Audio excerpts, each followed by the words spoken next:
Hi guys, and welcome to today's tips for tenants. Today I want to talk to you about damp and mould. It's a problem I get all the time, lots of phone calls.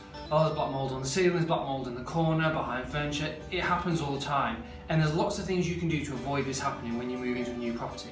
So number one, make sure that vents and extractor fans are working and used all the time. Simple thing, it helps ventilation, gets air flowing through the house, and just keeps that sort of damp air circulating so it gets out and doesn't stick on the walls. Secondly, keep your windows open. When you can, if it's decent weather, if it's dry, open the windows, and that just increases this ventilation even more than the vents already do. Another simple one is when you're doing your cooking, try and keep lids on top of your pans. It stops all that steam escaping. You won't believe how much water actually gets out through cooking and things like that. So pop a lid on it and it stops it escaping and getting into the atmosphere and sticking onto the walls. So, number 4. Similarly, if you have a sort of gas kettle that just continuously boils, if you've got it on the hob, don't leave that happening all the time, because again, you've got that steam going into the atmosphere, sticks on the cold walls, mould starts to grow. So another really good one to keep an eye on.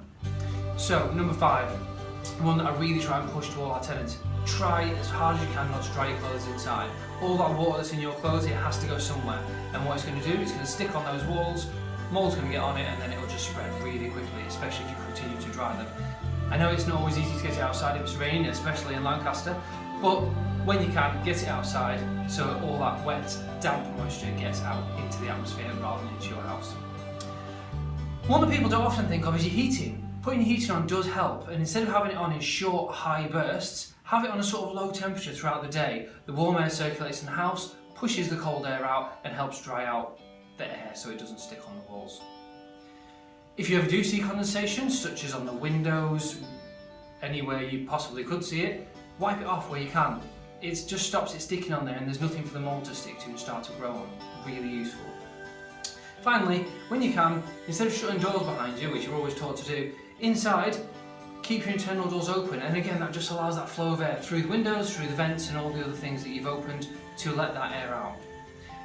If you do find you end up with mould, it's something you need to deal with before the end of your tenancy to stop the landlords having to redecorate and anything happening to your deposit.